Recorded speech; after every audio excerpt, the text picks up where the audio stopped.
du Fils et du Saint-Esprit. Aujourd'hui, mercredi 8 mars, nous méditons l'évangile de Jésus-Christ selon saint Matthieu.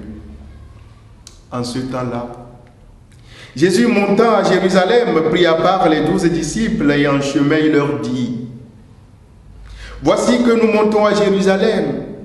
Le Fils de l'homme sera livré aux grands prêtres et aux scribes. Ils le condamneront à mort et le livreront aux nations païennes pour qu'elles se moquent de lui. Le flagelle et le crucifient. Le troisième jour, il ressuscitera. Alors la mère des fils de Zébédée s'approcha de Jésus avec ses fils, Jacques et Jean, et se prosternant pour lui faire une demande. Jésus lui dit: Que veux-tu? Elle répondit: Ordonne que mes 2 fils que voici siègent l'un à ta droite et l'autre à ta gauche dans ton royaume. Jésus répondit: Vous ne savez pas ce que vous demandez. Pouvez-vous boire la coupe que je vais boire? Ils lui disent: Nous le pouvons. Il leur dit: Ma coupe, vous la boirez. Quant à siéger à ma droite et à ma gauche, ce n'est pas à moi de l'accorder. Il y a ceux pour qui cela est préparé par mon Père. Les 10 autres qui avaient entendu s'indignèrent contre les 2 frères. Jésus les appela et dit: Vous le savez, les chefs des nations les commandent à maître et les grands font sentir leur pouvoir. Parmi vous, il ne devra pas en être ainsi. Celui qui veut devenir grand parmi vous sera votre serviteur. Et celui qui veut être parmi vous le premier sera votre esclave. Ainsi, le Fils de l'homme n'est pas venu pour être servi, mais pour servir et donner sa vie en rançon pour la multitude. Acclamons la parole de Dieu. Louange à toi, Seigneur Jésus. Bien-aimés dans le Seigneur, tu nous apprends l'humilité. Tu nous apprends à être des serviteurs. Envoie sur nous ton esprit d'humilité pour que nous puissions proclamer ta bonne nouvelle en guise de témoignage. Toi qui es Dieu maintenant pour les siècles des siècles. Bien-aimés dans le Seigneur, loué soit Jésus-Christ. Jésus allait à Jérusalem pour y souffrir la mort. C'était la dernière Pâque qu'il fit sur terre. Il s'y rend quelques 8 jours ou 10 jours avant la fête pour accomplir ce qui était marqué dans le livre des prophètes. Et comme il était en chemin avec une grande foule de peuple, il tira ses apôtres à l'écart pour leur parler de nouveau de sa passion.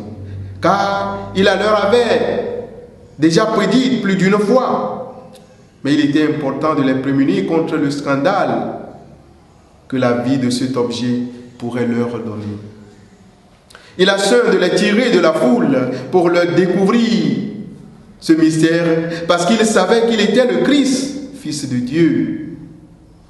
Vérité qui n'était pas encore connue au commun des Juifs, et à qui elle devait être clairement manifestée qu'après la mort et la résurrection. Bien-aimés de Dieu, c'est dans cette odeur d'annonce de la mort du Maître par le Maître lui-même qu'est apparue la mère des enfants de Zébédée, qui lui demanda que ses 2 fils puissent s'asseoir dans son royaume, l'un à sa droite, l'autre à sa gauche. Et à Jésus de leur répondre: Vous ne savez pas ce que vous demandez. Oui, elle ne savait pas ce qu'elle demandait au Maître. Une manière de leur dire: Vous vous imaginez que je vais établir un royaume temporel sur la terre et que les dignités de mon royaume sont comme celles de ce monde? Non. Vous ne savez encore ni ce que je dois faire, ni quelle est ma mission, mon royaume. Une manière de leur dire encore: Je vous ai promis des biens et des honneurs tout spirituels. Vous m'en demandez du temporel. Vous ne savez pas ce que vous demandez. Bien-aimés dans le Seigneur, parfois, nous ne savons pas ce que nous demandons à Dieu et c'est pour cela que nous ne l'obtenons pas. Souvent, nous croyons que la faveur et la recommandation de la chair et du sang sont les voies par où l'on parvient aux premières places dans le royaume des cieux. Hélas, mon frère, ma soeur bien-aimée, le royaume de Dieu aspire violence. Voilà pourquoi il nous faut lutter. Il nous faut nous battre, nous mortifier et nous sacrifier pour y entrer. Demandons au Seigneur de nous inspirer ce que nous pouvons lui demander afin de pouvoir l'obtenir gracieusement de lui pour sa plus grande gloire et pour notre sanctification. Et que Dieu Tout-Puissant vous bénisse, le Père, le Fils et le Saint-Esprit. Donne ta vie à Dieu.